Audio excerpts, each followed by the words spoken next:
Hey, what is up, everybody? Welcome to the Guilty as Charged podcast, coming to you live after the Chargers smoked the Carolina Panthers and are now 2-0. My name is Steven, and I am the host.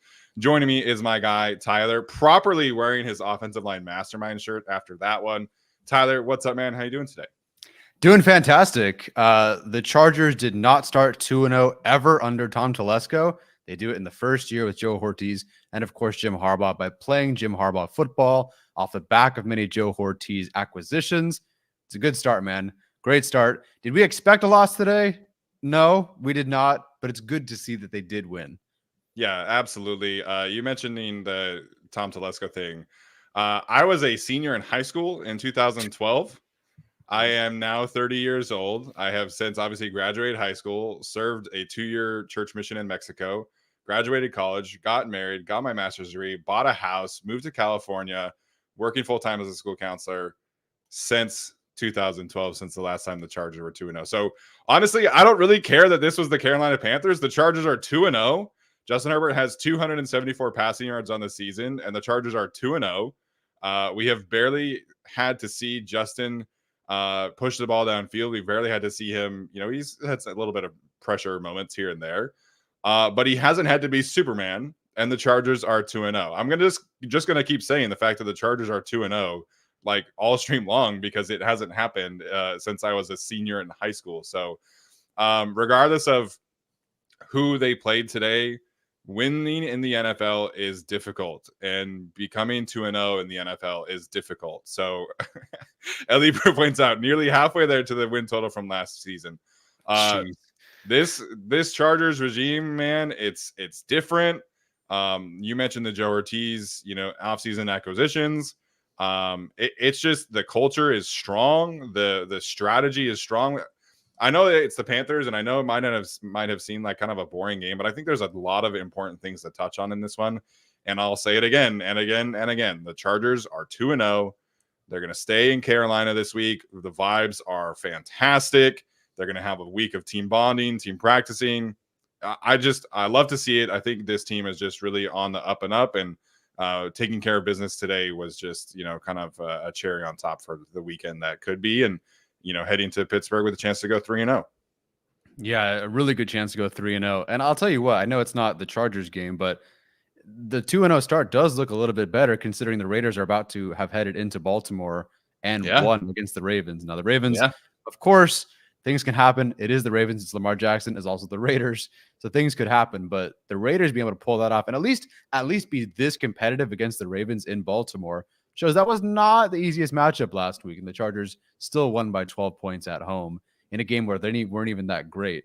So it does give me some confidence. I'm stoked, man. Like you said, it's been a long time. Yes, they are 2-0. I believe you mentioned that at least once so far. I can't believe it had been that long. I was surprised it had been that long since they were 2-0, but it's a great start. It's a fantastic start, and I couldn't be happier.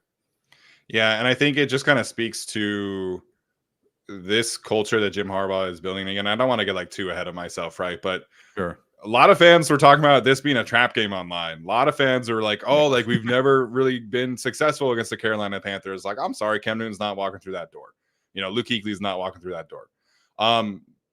This team in the past, maybe they win this game. They probably do, but it's probably a 20-17 last second kind of game. The Chargers, I think, had the right mindset all week long. They mention it, they're professionals too. They have families to feed too. They have some talented players on that roster. You never know what you can get from Jadeveon Clowney, Adam Thielen, Quentin Johnston, very, very talented guys.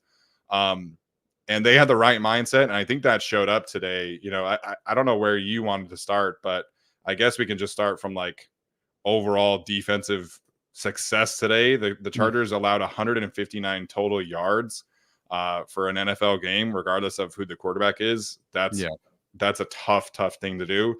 The Panthers only had 7 first downs, the bulk of which came on the very last drive. They were 1 of 12 on third down. Again, extremely difficult to do, regardless of who the opposing quarterbacks are. They did allow 90 yards on the ground, 5 yards per carry. So I'm sure Jesse Minter's not going to be super enthused with that. But I just thought the defense, again, continued to play fast, play physical. You saw Denzel Perryman, Elijah Molden, make really, really strong impacts just from a physicality standpoint. Christian Fulton had some great tackles in space as well. So I just think this defense is probably where I want to start for today, even though I know that there's going to be a running back that can steal a lot of headlines for this one. But the culture change on defense is just what I'm here for. It's so much more fast, so much more physical. Guys flying around playing, free, making plays on the football. I mean, Dean Leonard comes in off the bench and immediately gets a pass breakup, which is just like a little thing. The game was over. But the depth, the playmaking ability, I just think this defense is really on a very positive trajectory right now. Yeah, they've allowed 1 touchdown in 8 quarters so far, and that was off of their own personal mistake. That was off of a missed tackle that tripped up another guy. Other than that, they've basically been perfect. And look, the Chargers were helped a ton by the fact that this was the Panthers and the offensive line, and Bryce Young was awful. And I don't watch a lot of Panthers games, obviously. He was not great today. But anytime they tried to interception, pass breakup. So it's not like they only folded anytime. Sure, they'd throw screens. They kind of gave up. They folded most of the game. But when they tried to test the Chargers were ready every single time. From the very beginning of the game to the very end with Dean Leonard getting that pass breakup. So it's just impressive. This defense is locked in. They are generally very mistake-free so far. And that's all that matters right now. I know Gardner Minshew, Bryce Young, and even Justin Fields next week, not the gauntlet of quarterbacks by any means. But right now they're playing mistake-free football for the most part. And they've allowed 13 points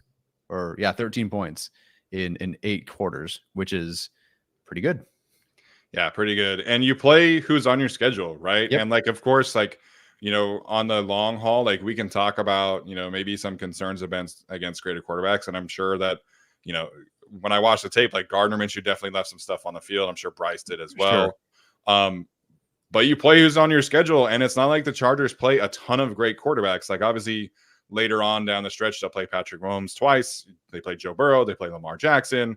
But if you look at this stretch of quarterbacks that they have to play this season, they can have a lot of games like this. And again, even regardless of who you're playing, the Chargers, outside of the Patriots game last year, bad quarterbacks dice them up left and right under Brandon Staley. Playing defense is difficult in the NFL, but if you have the right culture, you're coaching mistake-free football, you're allowing these players to play fast and free, I think this can just go a very, very long way. So we can talk about some of the other things, but I felt like the defense was kind of the story of the day as a whole, just because of the way that they were consistently defending the football. So wanted to start there. Some fun chats here. FPS Gandhi back in 2012. He had just gotten his learner's permit. He just updated his 401k yesterday. Congratulations, by the way, on that one. Some other ones that I wanted to get in here. Grim7 said that he had just started college in 2012. So that's fantastic. Eddie G said my 10th year in college back in 2012. Colt Dog said he was a freshman in high school in 2012. Adam C, also a freshman in high school. Sean, also a freshman in high school. So, that's fun. Oh, we got another. Oh, I think that might have been my own comment, unless LS also graduated high school in 2012. But either way, LA's Chargers fans, freshman at Fresno State in 2012. So this is just kind of dating all of us, obviously. We got Aiden Murphy. It was in middle school. In middle school. Yeah, 6th grade. Can we go any younger? Dylan Cole. 6th grade. Wow. 6th grade in 2012. First of all, hate all of you. Thanks a lot. I'm 30 next year. But hey, I'll take it, man. Tyler, you would have been a sophomore in 2012? I was a junior in 2012. Junior in 2012. Junior in high school. Yeah. Second grade. Do we have lower than 2nd grade, guys? Were any of you not even conceived in 2012? You were just a thought. You were just a thought. You were a star in heaven in 2012. Rick says 6th grade. 6th grade, 2nd grade. Holy moly. Yeah, 6th grade, thinking 2012 was the end of the world. That's correct. Yeah. Wow. It's been a minute, guys. So we should definitely celebrate this one no matter what. Yeah, 2012 was a hilarious year. That was my senior class, and I was a class officer. So we put end of the world stuff on everything that year because everybody thought the world was going to end. Yeah. The movie 2012 came out that year, World War Z. Like, there were so many like world-ending movies. That was kind of the thing back then. Super Hawaiian 44 says his son was 3 years old back in 2012. So this is hilarious. I'm just going to keep going. You guys can feel free and send in these chats. Terrence Jr. in college. So just great stuff. But aside from the funniness, man, it was great to see the Chargers win games without Justin Herbert having to be Superman. Tyler, what's kind of your general takeaway from this? Oh, I think the offensive line played far better today overall, and I think that will start with the run game. So obviously J.K. Dobbins was fantastic, and he did so much. He led the NFL in yards after contact, I believe, after week 1 with a certain number of rushes, and that might hold true after week 2 now, because he was once again fantastic. Wasn't sure what the Chargers would do. Clearly, this week he was their RB1. He dominated the entire first series, and I believe by the end dominated all the touches, although I don't know how things shaked out because it was kind of garbage time at that point. But he was phenomenal. I thought the run blocking overall was far better from the beginning of this game to the end of this game. A couple of short yardage issues, but last week, I don't know what they started the game with, but they weren't running the football very well. It felt like from beginning to end, the Chargers were able to run the football a lot better. JK looked great. Gus Edwards looked okay. Moments of concern, moments of, hey, there's 4 to 5 yards, kind of what they brought you in here for. But overall, that looked much, much better. I think the blocking was far better today. So J.K. Dobbins, again, phenomenal, looking like the steal of the offseason compared to any other signing. Like right now, he looks like the steal of the offseason, the first running back, I think since Alex said since 2018, to have back-to-back 100-yard rushes for the Chargers. And the first, what was it? Not ever, but to start the season. No, first ever for the team. Yeah. First. Oh, wow. Okay. So first running back ever to start, which is insane considering they have a certain running back who's pretty good, but first running back ever to start the season with back-to-back 100-yard rushing games. And this is a guy who's making $1.2 million this year. Yeah. Incredible work by Dobbins, Ortiz, the offensive line, and occasionally the tight ends. Yeah, occasionally the tight ends. A little bummed that Quentin Johnston's jet sweep got, nixed, but 219 yards on the ground total. We got a designed Justin Herbert run, which is great to see. We can talk about his play overall, but 219 yards on the ground, 5 yards per carry is like, this is Harbaugh ball, man. Like we knew that they were going to have a real identity up front. We knew that they were going to be able to run the football. But to have this kind of efficiency right off the bat, and it's not like, everybody else in the league could have signed J.K. Dobbins and everybody else in the league could have signed, Gus Edwards. It's not like they went out and signed Saquon Barkley or Josh Jacobs or whoever these high-end running backs were. Like, these guys were not exactly like sought after free agents. So to get 17 carries, 131 yards, 1 touchdown from J.K., you pointed this out. He had 7.7 yards per carry, and that was like 50% worse than what it was last week. So just kind of crazy. I thought Gus Edwards in short yardage situation had some issues, but 18 carries, 59 yards from him is solid. Unfortunately, no explosive runs for him. His longest run was 6 yards, but I thought he looked healthier and better today, which is good to see.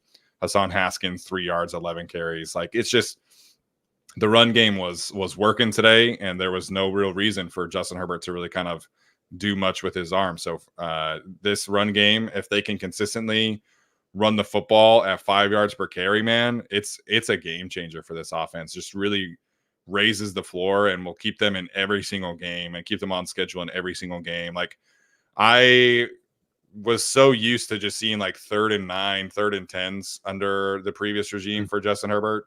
I mean, I felt like every third down today, outside of like couple, was 3rd and 4, 3rd and 3, 3rd and 2. Like, every single third down was just very manageable. So it was the running attack today. They handled their business and then some, I would say, for this rushing attack up front.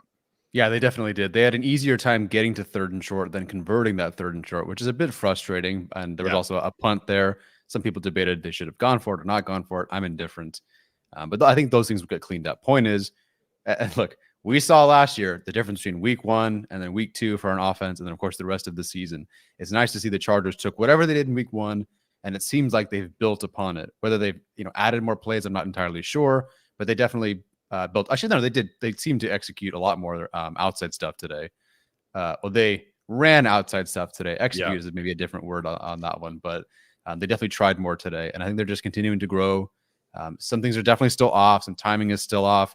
We got a God damn it on the mic from Justin Herbert today because some of the timing. So definitely not, Philip Rivers clean. That's for sure. He would have just said shoot. Yeah, shoot. Dang comment. Yeah, all that sort of stuff. So yeah, it was a very good rushing attack. And while we're sticking with the offense, because this is more my general theme, but we're talking about the offense. Hey, was it 100 yards and 4 touchdowns? No. Quentin Johnston, though, have yourself a day, man. After a very, very difficult rookie season with a lot of expectations, a lot of people who didn't even like the pick, kind of hoping he'd fail, right? Sometimes people just want to be right rather than see their team succeed. I know it's not a huge breakout game by any means, but he caught himself 2 touchdowns. He looked good. Obviously the first touchdown, that big touchdown from Herbert, was awesome. Beat JC Horn. Really, really good day from him.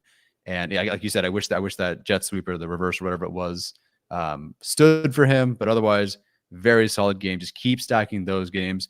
Jim Harbaugh from the jump was like, I'm defending this guy. I'm going to stick up for this guy.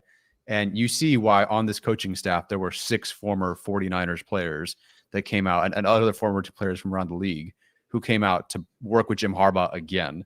And the way he believed in Quentin Johnston just shows you like why players love him. Like he will have your back.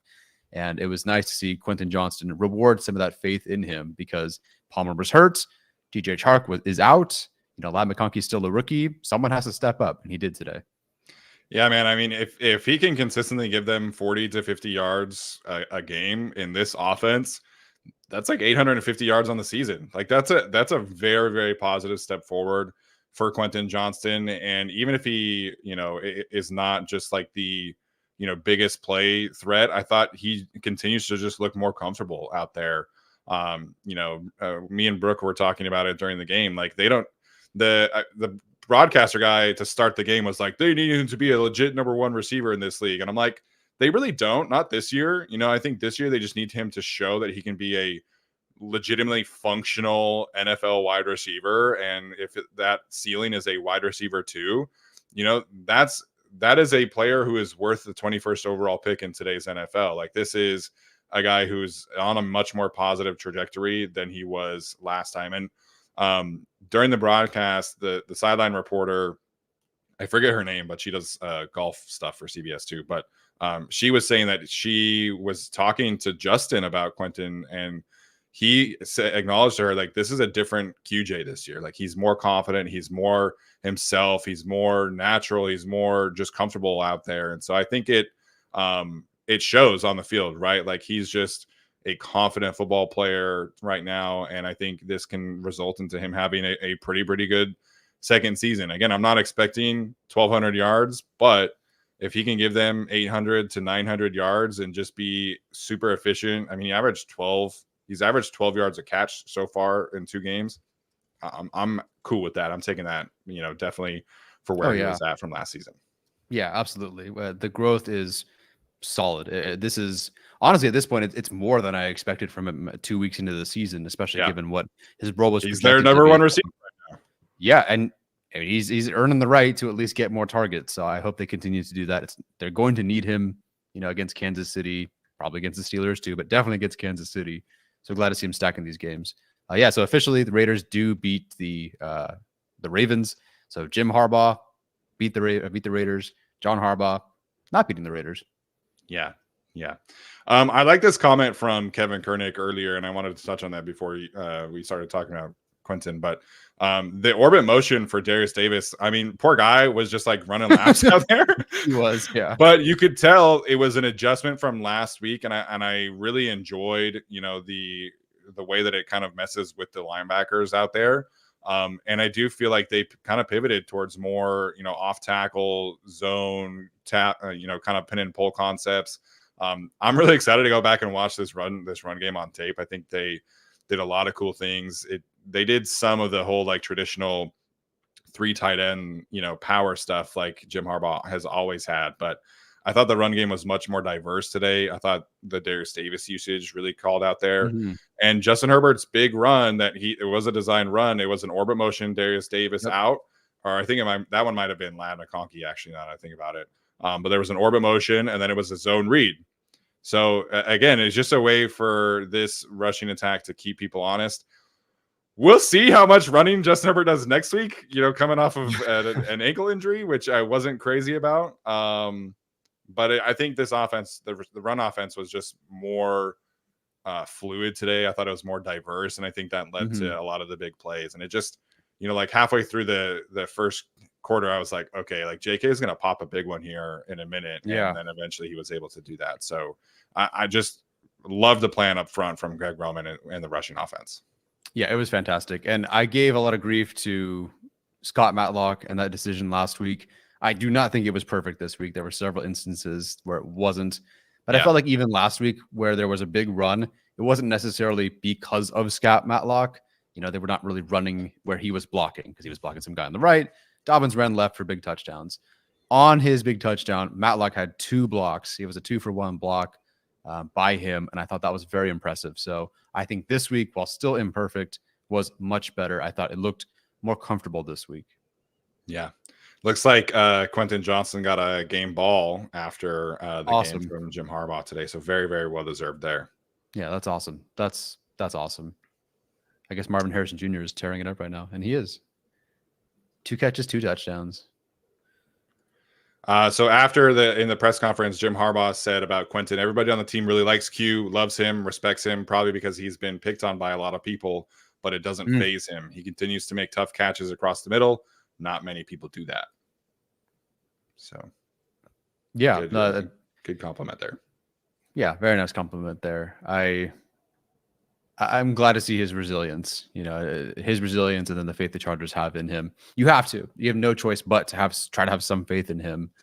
Now they still did draft Ladd McConkey and bring in DJ Chark, so they were prepared just in case. Yeah. It's nice to see that they had the preparedness, but also the backing of Quentin Johnston there. Yeah, 100%. All right, we'll get to some of these quick super chats real fast. Sean said that Brandon Staley can't hurt us anymore. Didn't feel an ounce of oof cringe. Feels like dad finally came home with the milk. Interesting. Sure, that's one way to put it. Hopefully that's not a personal story or anything. I did feel, and my dad actually mentioned this, when Herbert had tried to play hero ball several times this game, it did feel like he still had that Brandon Staley effect on him where he has to go out there and try to save a play and make a play. And I would never tell Justin Herbert to not try to be a superhero, but he doesn't have to be, right? You don't have to try to make these plays.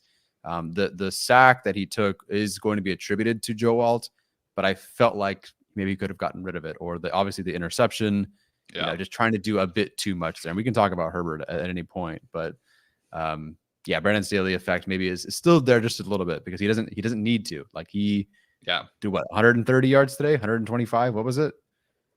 It was 130 exactly. 130 yards today, and they won by quite a bit. Now I don't expect that every week, of course, but he can tone down some of the hero ball stuff, at least for now. Yeah, there are certainly going to be some games where they're going to have to win with the arm of Justin Herbert. Obviously, they didn't have to do that these 2 weeks. Like week 4, for example, I think Justin's going to have to throw for significantly more yards than 130 to beat the Kansas City Chiefs. But I thought his play today was up and down. I think we are kind of seeing the effects of him missing so much of training camp. He's been out of sorts with Hayden Hurst in particular. He missed Joshua Palmer a few times last week. The good news is that him and Ladd are right on time. Him and Quentin are basically right on time. So whatever those 3 did in the offseason, I think has kind of paid off. But I think we are seeing the effects of Justin missing that much time. He got injured today. The interception, I think, is probably one of the worst interceptions I've seen Justin throw. Like, just no idea where he was going with that. There were like 6 bodies around that ball. So I didn't the interception did not matter at all. The Chargers were able to get that sack later on to push the Panthers back out of field goal range. So it didn't necessarily impact the score. But when you're playing the Chiefs in a few weeks, you can't make those kind of decisions. And he had an easy rush. He had an easy scramble for 4 or 5 yards. Like, you just got to take those and kind of move on to the next play. The decision to try and throw that football when TV or Tevi or PV or whoever the heck is draped around you, I didn't love either. So it was 2 plays, but those 2 decisions from Justin Herbert were pretty head scratching to me. I think I don't know what was exactly going on there. So obviously I'm sure he'll, be the first to acknowledge that he's got to be better in those moments, but 2 turnovers against the Panthers doesn't matter a whole lot. 2 turnovers against the Steelers, 2 turnovers against the Chiefs. Like, that's the difference in the game. If we're being, looking forward and trying to be, a little overcritical potentially in today, but I wasn't crazy about those decisions from him.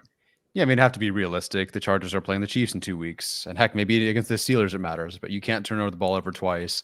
Once holding on to it too long, and then the interception. I almost feel like I get what he was going for, but on a scramble, Will Dissly is going to go upfield. Like, on a scramble, you go upfield, and when you took him upfield, that moved his DB like into the area I think McConkey was sort of trying to get to. So it brought everyone to that area, and then he threw it. So that's still on Herbert. You should know you guys are going to get upfield for you. So just not a great decision there overall. Not catastrophic by any means. Obviously, they won 26-3, but against the Chiefs, we've seen it all the time. You make the one mistake, it's over. Your toes out of bounds, you lose. Like, we just saw that from the Ravens. Like, you have to be perfect. So good news is they get one more week to really figure it out, and then they have to be better against the Chiefs. Yeah, I am curious to see what next week against the Steelers looks like, because the Steelers, I think, are going to do obviously a much better job than the Panthers did today of keeping the Chargers off schedule. Like, one of the areas of improvement we wanted to see today was the Chargers offense staying on schedule, and they did that the entire day. And this is what happens: you score 26 points on the road, could have easily had more points than that.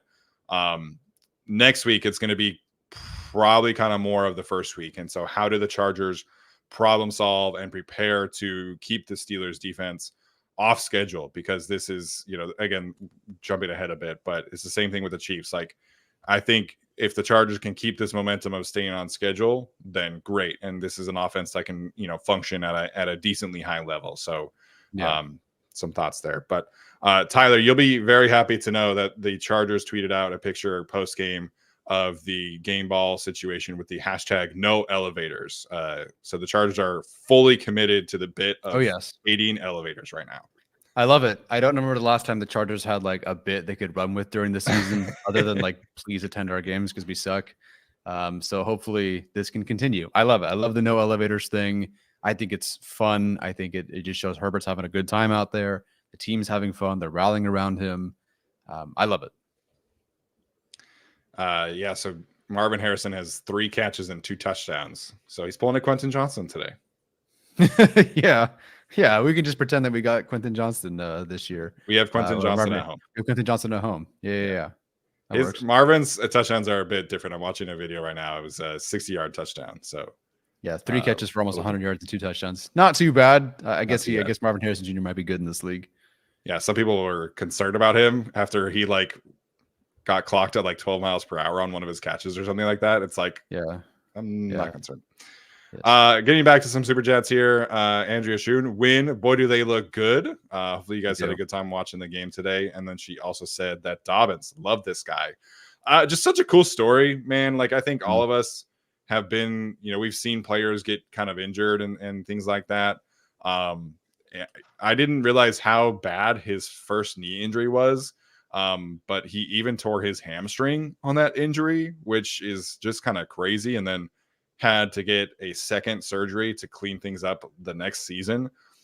So it's such a cool story to see somebody come back through stuff like this. And sometimes we'll see players go through this kind of stuff and they'll come back and they'll play and they'll have a few more years of his career. But J.K. Dobbins said that he was going to be looking like college J.K. Dobbins out there. And so far he is not lying, man. Like he looks fresh. He looks explosive.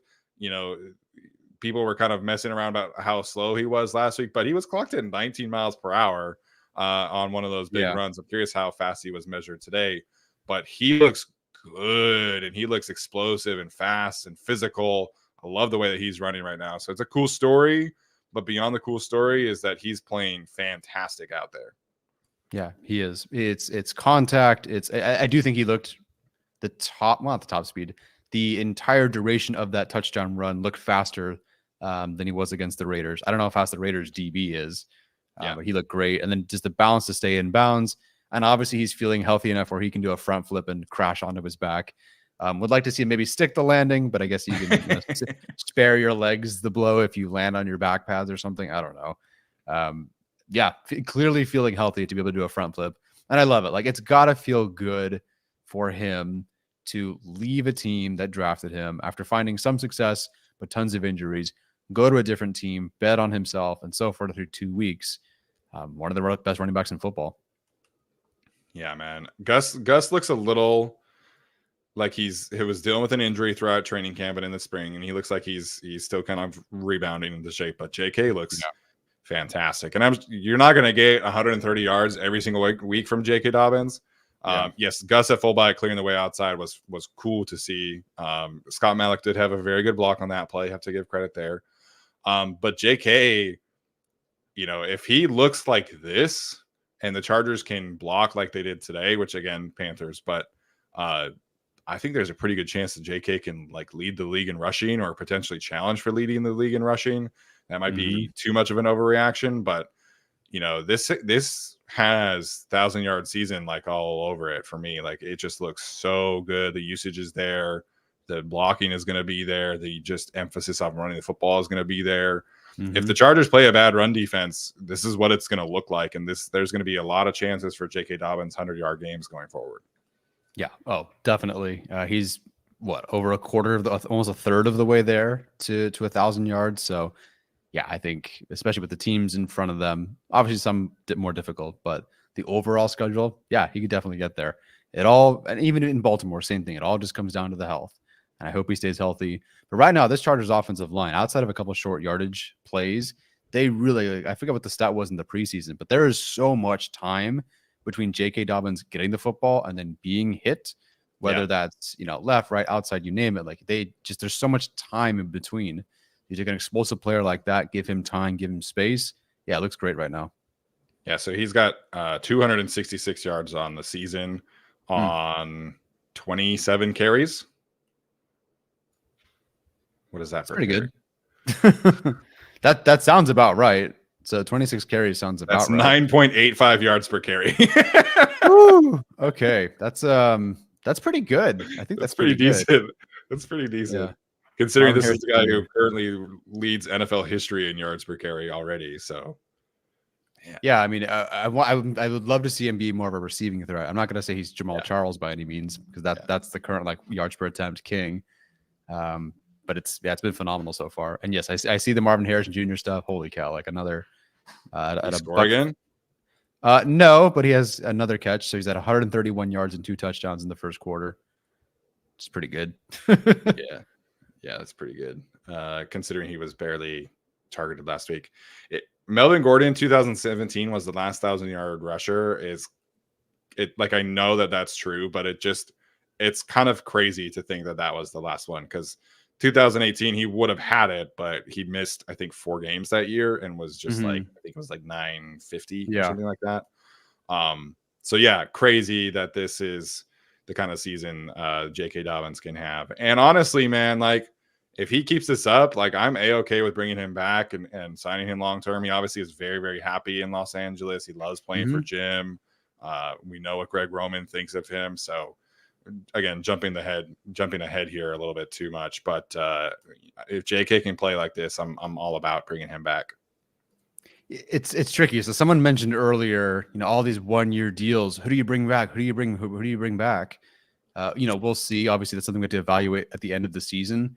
At the same time, and I don't think they'll do this, but this is a coaching staff and a front office. I actually feel comfortable if they let everyone go, because I believe they can find another set of 1-year guys to make it work again. Now, I wouldn't do that. I don't think they'd do that.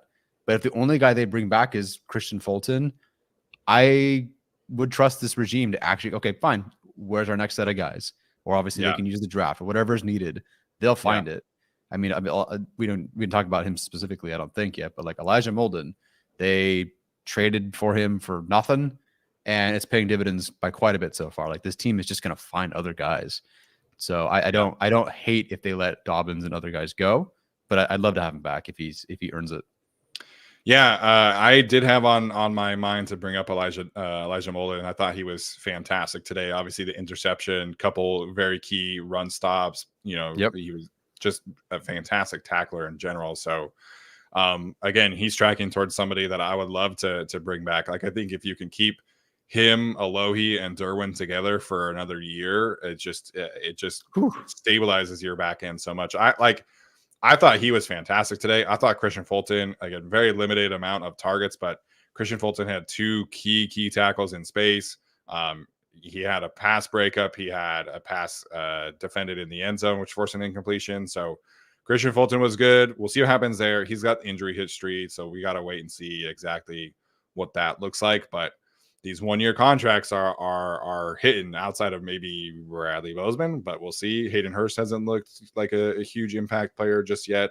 But like you mentioned, if they decided to let these guys walk and just kind of recycle through it, Joe Ortiz has obviously already shown the capacity that he's willing to just turn this roster over and get after it. So the executive of the year conversation for Joe Ortiz has started very, very strongly so far this year.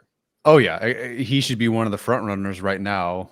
The Saints, maybe they can throw. I don't know who specifically is running the show, but they could throw them in there. But the Chargers, Joe Ortiz should be considered a front runner right now. Puna Ford again looking great. J.K. Dobbins, Christian Fulton, Elijah Molden. And then we'll see how the rest of these draft. I mean, Joe Alt, officially or unofficially, but for now accredited the sack. But overall played a very he allowed one pressure. It just happened to be the one play that was the sack that I'm not really sure when I watch film is going to be completely on him. I don't think PFF will count that officially. Like Pro Football Reference might count that. I don't know if they track those things or not, but I think PFF will take that one away. Yeah, he will literally be the person who allowed the sack because the person he was blocking, I think, allowed the sack. Yeah. Or wait, no. Yes? No. Or is the D tackle who punched the ball out?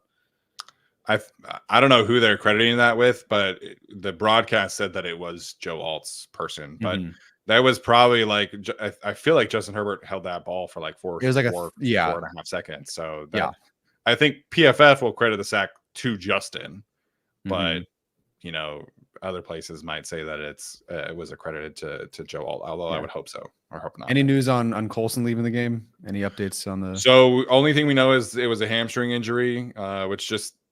We'll see how long this lasts, man, but it just sucks because he was, really coming on strong and, after the appendicitis thing, and now he's got a hamstring injury. Just sucks, but we'll see kind of what happens there. But he did not come back into the game. That could have been precautionary. It could be an indication of how serious it was, but he was jogging off the field, which generally is a good sign with a lower leg injury, but we'll see. They asked about Bryce Young's confidence, and he said his confidence is in the Lord. So, who said that? Bryce Young. Oh, I mean, who asked? Asked. I don't know who asked. I know Sheena Quick wrote the response. I don't know if she specifically asked or not. Gotcha. Daniel Popper just now on Justin Herbert said he got rolled up on after the fumble in the second half, got taped up, and was obviously able to finish the game. Herbert said he got x-rays and will know more in the next couple of days. Oh, I mean, I think he's fine, but I hated hearing that just now. Yeah. Because we've seen, what is it? Mike Williams? Oh, he's going to play. And then just kidding. He fractured his back. But I don't think that's the case here. Yeah. He looked fine. He looked fine. He played. He didn't test it, but he played. His mobility, I don't think was impacted. But yeah, the fact that he needed x-rays is not great. It's, again, probably precautionary, but don't love that. Yeah, if he's out next week, I will live stream us playing Pong instead of watching this game. Man, Easton Stick against the Steelers would be awful. I would hope they would play Taylor Heineke, but he's been inactive so far this season. The emergency guy. Super chat from Joe Alexander here. Herbert can't be considered a quiet leader anymore with his audible audio. Shout out to QJ too. He needed this and to get that bust monkey off of his back. Yeah, hopefully Quentin Johnston can keep, doing this. Some people will call a first rounder like a bust because they don't play like Marvin Harrison Jr. is playing right now. Even if Quentin Johnston could just settle into being good wider, yes. If he can settle into being a good wide receiver 2 for this team in his career, no problem there. And then Herbert, definitely not a quiet leader. Never was. It just kind of, his presence and how he talks to the media is different than how he is with his teammates. I even think Jim Harbaugh is very different with the media than he is with his football team. And so I think these guys just both they have a certain way of carrying themselves, but on the field, they are a whole different person. And he's the whole quiet thing, Rashawn Slater, everyone that's worked with Justin Herbert has said it. He's not a quiet guy. He's not a poor leader by any means. So but I'm glad that at least we can audibly hear him swearing to know that he's not exactly just a quiet, aw shucks guy. Yeah. The defense fuck shit up thing from last week was a surprise. I was not expecting that kind of language from Justin Herbert, but the Justin Herbert as a leader thing, I think, has really been overanalyzed because you can lead in very different ways, and a lot of guys are not naturally vocal leaders. Like, it just is different. But if you listen to people talk about it, like, he's always right there, working his butt off. He's playing through pain. Like, I think Justin Herbert playing through broken ribs and playing through, a torn labrum and playing through a broken finger. Stop playing through broken stuff, my guy, please. Oh my gosh. That to me shows the kind of leader that he is. Like, he's willing to, leave it all out there on the field. Now the vocal stuff is kind of getting there, but I kind of feel like the vocal stuff was happening more last year too. Like, I think this is just getting more attention because of who his coach is. But I think last year we saw Justin really take a very big step as a vocal leader, and it's just continued to build into this season with his new coaching staff that have empowered him to be that guy. Yeah. Anyway, getting back to the game, any other takeaways that we've not touched on just yet? Oh, my dad says the team. Very good. Yeah, so my dad says the team just looks and plays with confidence now. It's a new era. It does. It does not feel like a retreating, scared team. It is one that's going to win or even lose on their own terms. They're going to fight. They're certainly not scared. They're not backing down. But yes, this was also never a trap game. Yeah. It's just different from a preparation standpoint. Ellie Bruin said that Herbert was limping after the game. So don't love that. Don't love it. Gosh darn it, Zach. Yeah. Gosh darn it to heck. Yeah. Great. Well, I don't know, 10-minute prayer session. Here we go. Gosh. Limping post game, it's not abnormal. I mean, he did finish the game. I think that's the positive takeaway. Right. If he has to manage it for the rest of the week, that's unfortunate, but it's unfortunate too, because again, they're probably trying to build. Herbert's already missed time. It would suck if he had to, even if he was playing next Sunday, no matter what, it'd suck if he couldn't get out there and really practice in full. So we'll see.